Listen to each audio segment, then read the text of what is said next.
हप्ता सुरू। लाडक्या बहिणींसाठी अतिशय आनंदाची बातमी। बहिणींना गुढीपाडव्याचा दुप्पट गोड होणार, कारण लाडक्या बहिणींना 72 तासामध्ये एप्रिलचा हप्ता हा त्यांच्या खात्यात येणार आहे। 72 तासात तुम्हाला 100% एप्रिलचा हप्ता हा मिळणार आहे। यासाठी तुम्हाला लाडक्या बहिणींना काय महत्त्वाची कामं करायची ते सांगणार आहे। 72 तासात 4 योजनांचे 30,000 रुपये हे जमा होणार आहेत। आणि एक मोठा निर्णय झालेला आहे, ज्या लाडक्या बहिणीकडे 4 चाकी वाहन आहेत यांचा पुन्हा विचार होणार, म्हणजे यांना सुद्धा योजनेमध्ये भाग घेता येणार आहे। एप्रिलच्या हप्त्यासाठी थेट मुख्यमंत्र्यांची ऑर्डर आता आपल्याला पाहायला मिळत आहेत। लाडक्या बहिणींसाठी अतिशय आनंदाची बातमी। बँक खात्याला आता बघा 5 नवे नियम जे आहेत ते लागू झालेले आहेत। याच बँकेमध्ये पैसे जे आहेत ते पडणार आहेत। सगळे नियम काढले जाणार, पण महत्त्वाचे 4 नियम राहणार। मुख्यमंत्री देवेंद्र फडणवीस यांनी माहिती दिली आहे। आज गुढीपाडव्याच्या साक्षीने मी सांगतो आहे की तुम्हाला येत्या 72 तासात पैसे जमा होणार। आत्ताची सगळ्यात मोठी बातमी, कारण सगळ्यात बहिणींना आता गुढीपाडव्याची अनोखी भेट हे सरकार आता देत आहे। बघा सगळं आता आपण डिटेलमध्ये एक एक करून पाहणार आहोत। बहिणींना गुढीपाडव्यासाठी विशेष काही महत्त्वाचे अपडेट्स आता आपण देत आहोत। त्यामुळं लाडक्या बहिणीचा जो निधी वाटप आहे तो आता सुरू झालेला आहे। 72 तासात लाडक्या बहिणींना जे काही आहे ते भेटवस्तू गुढीपाडव्याची, सोबतच त्यांना इतर योजनेचे लगेच पैसे 3 योजनेचे पैसे देखील जमा होणार आहेत। आता 72 तासात 3 योजनेचे आणि 4 योजनेचे 30,000 रुपये जमा होणार आहेत। आणि बघा ज्या लाडक्या बहिणींना अजून पैसे मिळणार त्या काही लाडक्या बहिणींना 1.5 लाख 2 लाख रुपये सुद्धा देणार आहेत। परंतु ते म्हणत आहेत की आम्ही फक्त 2100 रुपये देऊन थांबणार नाही, 1500 देऊन थांबणार नाही, आम्हाला लाडक्या बहिणींसाठी अजून पैसे द्यायचे आहेत। तर 3 दिवसात 36 जिल्ह्यांमध्ये पैसे वाटप होणार। आता बघा तुम्हाला जवळपास 4 मेसेज येणार आहेत। 4था मेसेज त्याच्यामध्ये 5.5 असणार आहे। आणि जे 3 मेसेज असतील त्याच्यामध्ये वेगवेगळ्या याद्या तयार आहेत। 10 ते 25,000 अनुदान कोणाला, 25,000 अनुदान कोणाला आणि साडी गिफ्ट कोणाला, 21 रुपये कोणाला। आता तुम्हाला या 4ही योजनेचा लाभ घ्यायचा असेल तर हा व्हिडिओ संपूर्ण पाहावा लागेल। 2 मिनिटात पाहूया आपण डिटेल माहिती। बघा सगळे आपण बघणार आहोत की आता 3 दिवसात 36 जिल्ह्यांमध्ये जे वाटप होणार आहे ते रोज 12 जिल्हे असणार आहे। तुमच्या जिल्ह्याचा नंबर कधी आहे ते आपण पाहणार आहोत। लाडक्या बहिणींना गुढीपाडव्याची सोबतच 72 तासात 30,000 रुपये सुद्धा जमा होणार। 4 चाकी वाहन जी लहान बहिणी आहेत त्यांना सुद्धा आता याच्यामध्ये खूप महत्त्वाचा दिलासा देण्यात येणार आहे। कारण भरपूर लाडक्या बहिणींना माहिती आहे ज्यांच्याकडे 4 चाकी वाहन आहे ते फक्त त्यांनी कर्ज काढून घेतलेलं आहे आणि ते त्यांच्या घर चालवण्यासाठी वापरतात, हे सगळ्यांना माहिती आहे। त्याचा विचार देखील इथं पुनर्विचार हे करणार आहेत। आणि ज्या लाडक्या बहिणींना आता इतर योजनेचा लाभ भेटत आहे त्यांचा सुद्धा पुनर्विचार करण्यात येणार आहे। आणि जर तुम्हाला अजूनही गुढीपाडव्याची साडी मिळाली नसते तर कमेंट सेक्शनमध्ये कमेंट करा, कारण लाडक्या बहिणींना गुढीपाडव्याच्या सणाला तिथं साडी वाटप आणि आनंदाचा शिदा हे दोन्ही चालू आहे। जर तुम्हाला मिळालं नसेल तुम्ही कमेंट सेक्शनमध्ये कमेंट करा। बघा बहिणींच्या खात्यात एप्रिलसोबत आता तुम्हाला मी सांगितलं त्यांच्या याद्या तयार झालेल्या आहेत। 10 ते 25,000 रुपये एक वेगळे अनुदान तसेच साडीसुद्धा वाटप झालेलं आहे।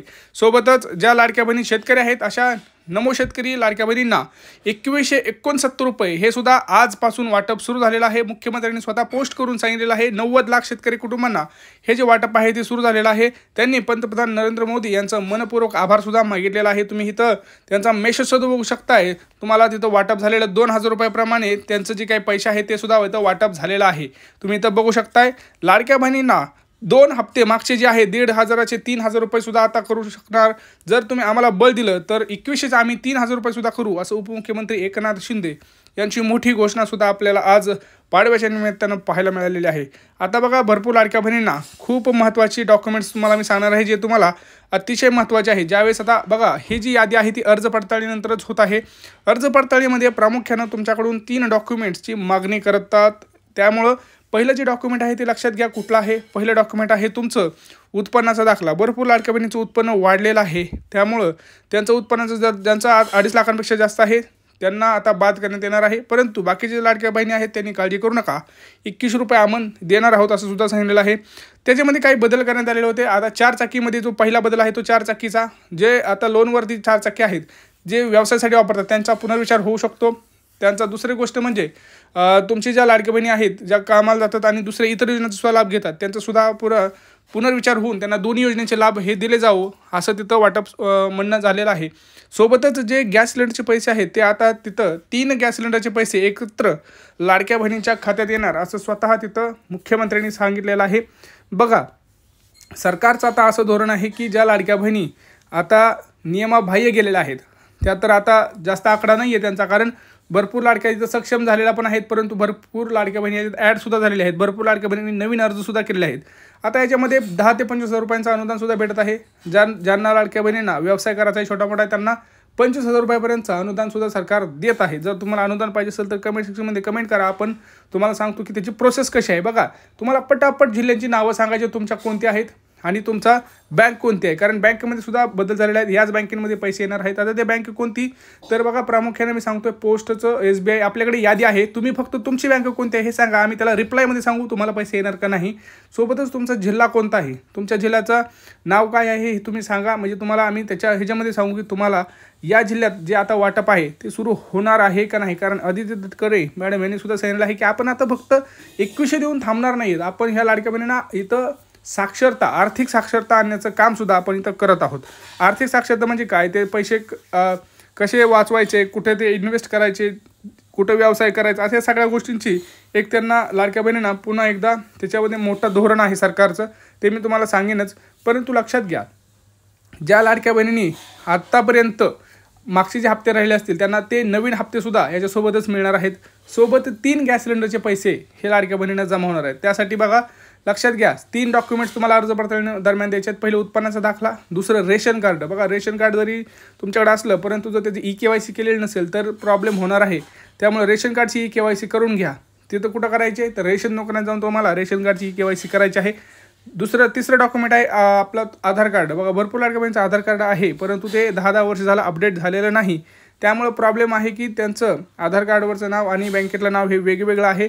त्यामुळे सरकार तिथं पैसे टाकण्यास थोडासा प्रॉब्लेम येत आहे. टेन्शन घेऊ नका, येत्या 72 तासामध्ये तुमच्या लाडक्या बहिणींच्या सर्व खात्यामध्ये 21 रुपयाचा मेसेज येणार आहे. दुसरं 10 ते 25 अनुदानाचं मेसेज येणार आहे. तिसरा गॅस सिलेंडरचे मेसेज येणार आहे. असे 3 ते 4 मेसेज आपल्या लाडक्या बहिणींच्या मोबाईलवरती आता आपल्याला पाहायला मिळत आहेत. सोबतच ज्या लाडक्या बहिणींना आता ह्याच्यामध्ये मागचे हप्ते राहिले असतील ते सुद्धा वाटप होणार आहेत. जर अजून तुम्ही फॉर्म भरला नसेल तर तो नवीन फॉर्मसुद्धा तुम्ही भरू शकता. आणि ज्या लाडक्या बहिणींना स्वतःचं घर पाहिजे अशा नवीन 20 लाख लाडक्या बहिणींना सुद्धा घरकुल योजनेचा तिथं लाभ तुम्ही घेऊ शकता. त्यासाठी तुम्हाला ग्रामपंचायत आणि पंचायत समितीमध्ये जाऊन तुम्हाला या सगळ्या याची जी काही अर्ज प्रक्रिया आहे ती पूर्ण करावी लागेल आणि त्यानंतरच तुमचा जो अर्ज आहे तो घरकुल योजनेसाठी पात्र होईल. आता नमो शेतकरी योजनेच्या लाडक्या बहिणी आहेत त्यांना 2,000 रुपयांचं वाटप हे सुरू झालेलं आहे.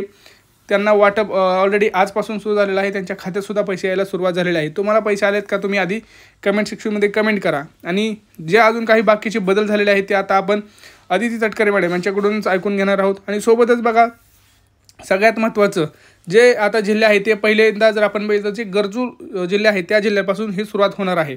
आणि भरपूर लाडक्या बहिणी ज्यांना टेन्शन होतं की आपल्याला 4 चाकी आहे आज काय होणार, तर टेन्शन घेऊ नका. 4 चाकी वाहन असलं तरी तुम्हाला काही प्रॉब्लेम होणार नाही. बघा आता आदित्य तटकरे यांनी काही महत्त्वाचे नियम तुम्हाला सांगितलेले आहेत. त्या संदर्भातली भूमिका पण राज्याचे मुख्यमंत्री देवेंद्रजी फडणवीस साहेबांनी, उपमुख्यमंत्री शिंदे साहेबांनी आणि दादांनी सुद्धा स्पष्ट केलेली आहे की नवीन अर्थसंकल्प आपण शेवटी ज्या वेळेला रकमेची वाढ किंवा इतर बाबी म्हणत असतो त्या रँडमली वर्षाच्या कुठल्याही कालावधीमध्ये होत नसतात. आम्ही ही योजना ज्या वेळेला जाहीर केली त्यावेळेला सुद्धा ती बजेटमध्ये ती योजना आपण आणलेली होती आणि तिथून ती सुरू झालेली होती. त्याच्यामुळे नवीन अर्थसंकल्पीय अधिवेशन ज्या वेळेला येईल, ज्या वेळेला बजेट तयार केलं जाईल त्या संदर्भातला जो सकारात्मक निर्णय आहे तो त्यावेळेला निश्चितपणाने घेण्यात. काही आमच्याकडे ज्या तक्रारी आल्या त्या काही स्वतःहून केलेल्या आहेत, काही आम्हाला स्थानिक प्रशासनाकडनं त्यांच्या याच्यामध्ये ज्या आढळल्या त्याच्यामधून आलेल्या आहेत. पण या कम्पॅरेटिव्हली एक साचा आम्हाला देतोय की कुठल्या 5 गोष्टींकडे आपल्याला लक्ष केंद्रित करायचंय आणि त्यानुसार आपण ही व्हेरिफिकेशन किंवा या ज्या काही इन्कम टॅक्स विभागासोबतच्या जे काही उत्पन्नाचं मॅच करण्याचे असतील किंवा 4 व्हीलरच्या ट्रान्सपोर्ट विभागासोबत असतील त्यानुसार ही आपण पावलं उचलत आहोत. याच्यामध्ये ज्या पात्र निश्चितपणाने ठरतील त्यांना ही योजना लागू राहणारच आहे, त्याबाबत काही नाही. जिथं दुबार ऍप्लिकेशन झाले, डबल ऍप्लिकेशन आहे किंवा जिथे आता त्यांचं स्थलांतर झालेलं असेल दुसऱ्या राज्यामध्ये, स्वाभाविकरित्या ते आपल्या शासन निर्णयामध्ये त्या पद्धतीच्या ज्या बाबी आहेत ते स्पष्ट केलेल्या आहेत. आम्ही फक्त GR अधिक काटेकोर पद्धतीने योजनेसाठी लाभार्थी म्हणून पात्र नाहीयेत. जर दुचाकीच्या वर जर कोणाची वाहनं 4 चाकीची असतील ते पात्र नाहीयेत. जर ते इंटरस्टेट जर मॅरेजेस झालेले असतील तर ते आता त्याच्यासाठी पात्र नाहीयेत. सरकारी नोकरी लागली असेल तर ते पात्र नाहीयेत.